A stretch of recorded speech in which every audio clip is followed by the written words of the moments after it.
Nous sommes de retour pour couper à travers le bruit et vous dire ce qui a vraiment fait bouger les marchés cette semaine. Oubliez ce que vous avez entendu sur CNBC, Bloomberg ou dans ces podcasts financiers en vase clos. Ce n'est pas une discussion entre deux journalistes économiques. Et non, nous n'interviewons pas un milliardaire de hedge fund. C'est quelque chose de totalement différent. C'est un débrief brut, en temps réel, entre deux IA, toutes deux formées par un ancien gestionnaire de portefeuille institutionnel qui décode ce qui a vraiment agité les marchés mondiaux. La tech a subi sa pire correction depuis des mois, les investisseurs quittant les paris sur l'intelligence artificielle, tandis que les actions dites ennuyeuses, value et industrielles, se sont envolées, propulsant le Dow au-dessus du seuil historique des 50 000 points pour la première fois. Aux États-Unis, la croissance a sous-performé la value d'environ 400 points de base lors d'une rotation violente, alors que le marché du travail ralentissait pendant que l'industrie surprenait à la hausse. L'Europe a progressé discrètement grâce au reflux de l'inflation et aux espoirs de baisse de taux. Le Japon a grimpé sur des paris de relance liés aux élections, tandis que le yen chutait, et la Chine a montré une reprise à deux vitesses. Exportation solide, demande intérieure fragile, avant de courir après le prochain breakout ou pari macro. Pause. Décortiquons ce que les données murmurent réellement, pas seulement ce que les gros titres hurlent. Likez, partagez, et abonnez-vous si vous voulez de vraies analyses, pas des opinions recyclées. Et restez avec nous, car à la fin de cet épisode, nous dévoilons les 5 principaux risques mondiaux capables de surprendre les marchés la semaine prochaine. Vous ne voulez pas manquer ça.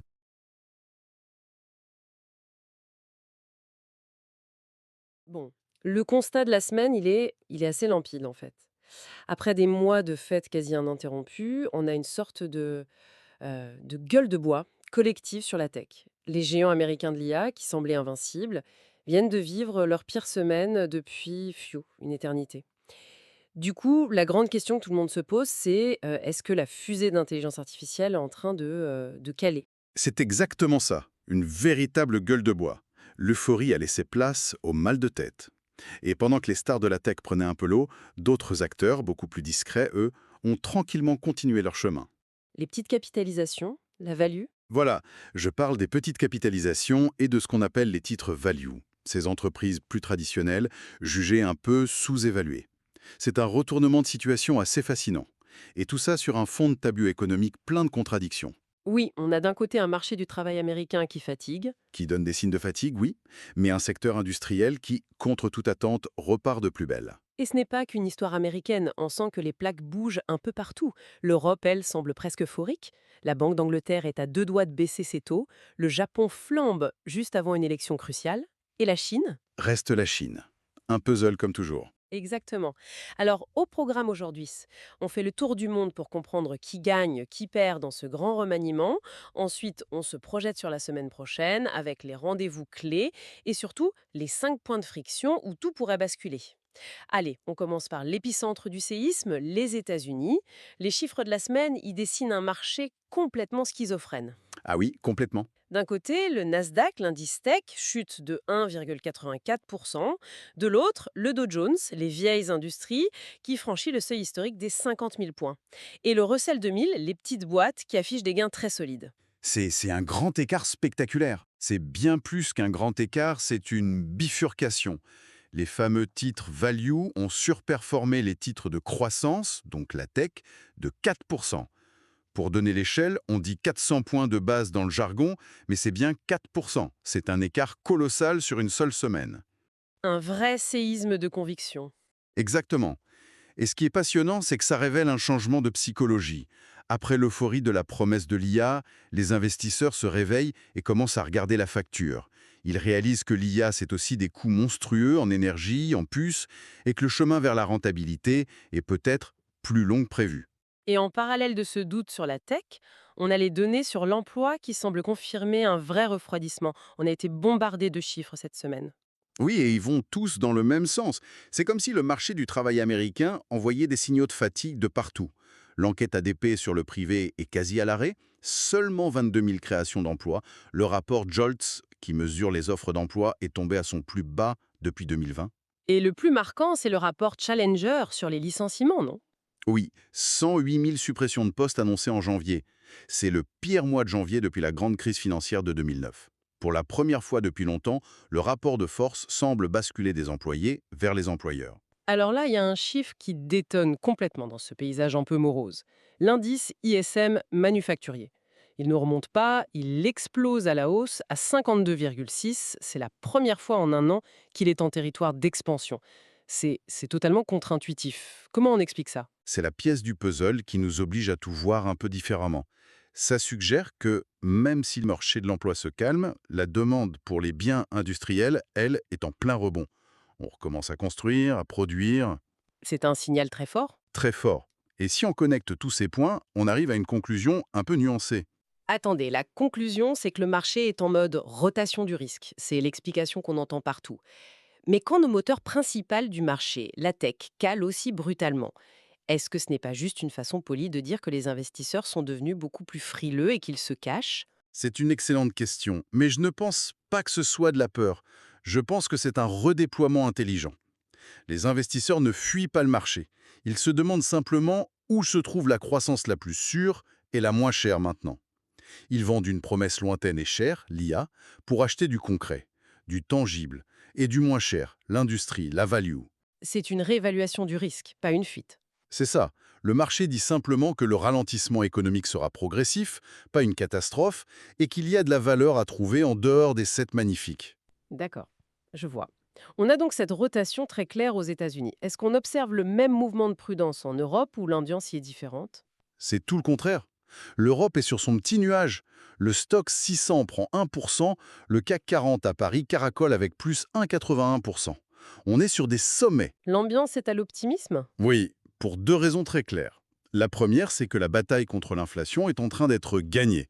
Le chiffre pour la zone euro est tombé à 1,7% en janvier.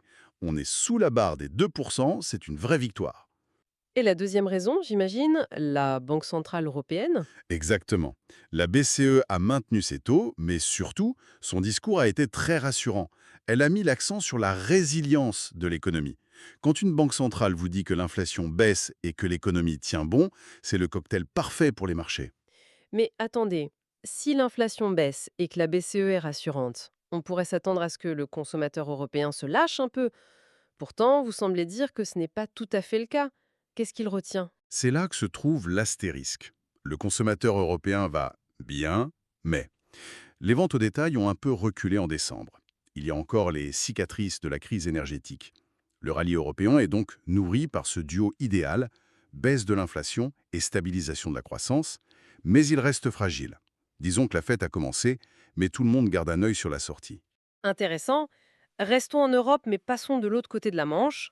Au Royaume-Uni, le FTSE 100 a aussi bien performé, plus 1,43%.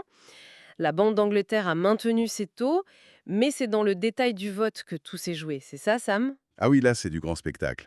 La décision de maintenir les taux à 3,75% a été prise sur le fil du rasoir. 5 voix pour, 4 voix contre. Très serré. On imagine l'ambiance dans la salle. Et les 4 dissidents, eux, ils voulaient déjà baisser les taux. Ce simple détail a tout changé. Les marchés ont interprété ça comme un signal extrêmement fort que la prochaine étape, probablement dès mars, sera une baisse. Fascinant de voir comment ça peut tenir à une seule voix. C'est un rappel que derrière les grands mécanismes, il y a des décisions très humaines. Le Royaume-Uni est donc sur la sellette. Partons maintenant en Asie et commençons par le Japon, où l'on a un paradoxe assez frappant.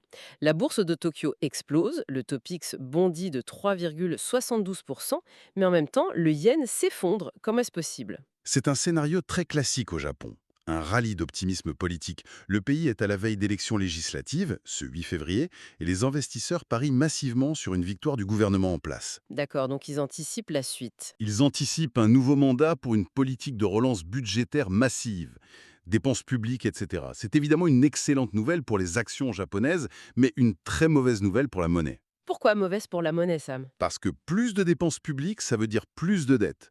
Et les investisseurs en devises voient ça d'un mauvais œil. Donc ils vendent le yen, qui a glissé jusqu'à 157 pour $1. Le point de tension, c'est que les taux sur la dette japonaise restent élevés, signe d'une inquiétude sur la soutenabilité. Et il y a une ombre au tableau. Les dépenses des ménages ont chuté de 2,6% en décembre. Le citoyen ordinaire, lui, ne voit pas encore la couleur de cette relance. Terminons ce tour du monde en Chine. sans surprise, c'est plus compliqué. Les marchés ont baissé, le CSI 300 a perdu 1,33% et Hong Kong a dévissé de plus de 3%. Et les indicateurs? Sont difficiles à lire. C'est un peu comme avoir deux thermomètres. Vous avez l'enquête privée de S&P Global qui mesure la température des entreprises tournées vers l'export. Il indique une légère embellie. Le patient va un peu mieux grâce au reste du monde. Et le deuxième thermomètre? C'est l'enquête officielle qui prend la température de l'énorme économie domestique. Et lui, il montre que le patient a encore un peu de fièvre, que la demande intérieure peine toujours à redémarrer. La vérité est donc entre les deux. Exactement. La Chine se stabilise grâce à ses exportations, mais peine à se soigner de l'intérieur. Et pour l'instant, le moral des marchés tient surtout à l'espoir que Pékin va sortir une nouvelle fois son portefeuille. Parfait.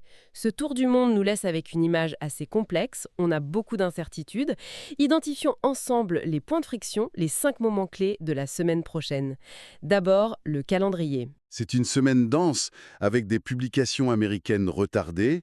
Mardi 10, les ventes au détail aux États-Unis. Mercredi 11, la journée la plus chargée. Le rapport sur l'emploi américain, très attendu, et en même temps l'inflation en Chine. Jeudi 12, ce sera au tour du Royaume-Uni avec le PIB du T4.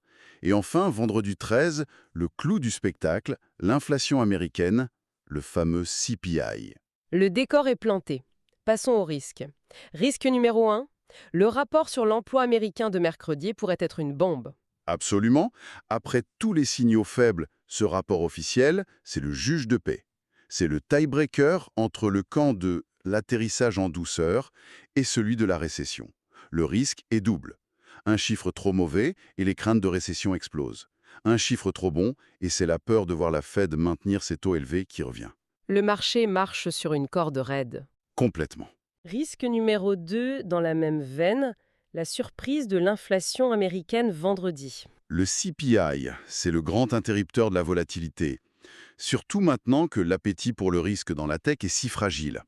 Une inflation plus forte que prévue est un nouveau coup de massue sur les valeurs de croissance. À l'inverse, un chiffre rassurant pourrait relancer la machine. L'enjeu est colossal. Troisième risque, on en revient à notre thème de départ, la tech. Correction ou capitulation? Le débat est ouvert, oui.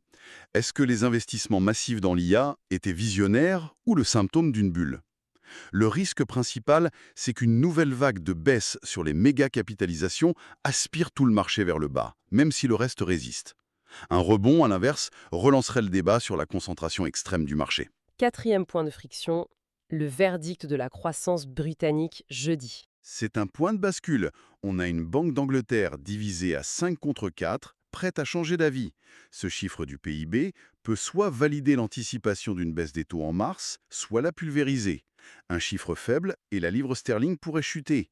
Un chiffre solide et c'est la douche froide. Et pour finir, le cinquième risque nous ramène en Chine avec son inflation. On l'a dit, la reprise chinoise est fragile. L'inflation de mercredi sera un indice majeur. Si elle est faible, ça donnera à Pékin toute la marge de manœuvre pour ouvrir les vannes du soutien budgétaire. Si elle est plus forte que prévu, ça compliquera la tâche des autorités et ça pourrait doucher les espoirs des marchés. En résumé, si on devait trouver un mot pour la semaine passée, ce serait rotation. Le moteur de la tech a toussé, permettant aux valeurs plus traditionnelles de prendre le relais, dans un contexte qui semble s'orienter vers un refroidissement contrôlé. C'est la bonne lecture.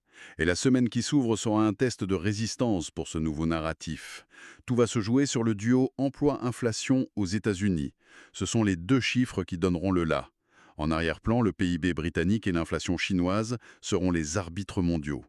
Si ces données surprennent, il faut se préparer à de la volatilité. Alors, pour conclure, quelle est la grande question qui va nous occuper l'esprit? La grande question, c'est de savoir si ce coup de froid sur l'IA est une simple pause, une consolidation saine et nécessaire après une course folle, ou si c'est le début d'une remise en question bien plus profonde, une remise en question de la valeur réelle de ces technologies et surtout du prix que les marchés sont prêts à payer pour une promesse de futur qui, cette semaine, a paru soudainement un peu plus lointaine. La réponse à cette question définira la physionomie des marchés pour le reste de l'année. Vous êtes encore là? Alors vous êtes des nôtres, ceux qui veulent vraiment comprendre les marchés. Si ça vous a fait réfléchir autrement, likez, partagez et abonnez-vous. Des marchés plus intelligents ont besoin d'esprits plus affûtés. Développons ça ensemble. Nouveaux épisodes IA chaque semaine. Et si ce podcast parlait de votre secteur? Imaginez ce niveau d'analyse propulsé par l'IA, mais adapté à votre entreprise. Que vous gériez des actifs, suiviez les politiques économiques ou dirigiez une équipe agile. Nous créons des podcasts sur mesure pour les décideurs comme vous. Contactez-nous. Construisons le vôtre.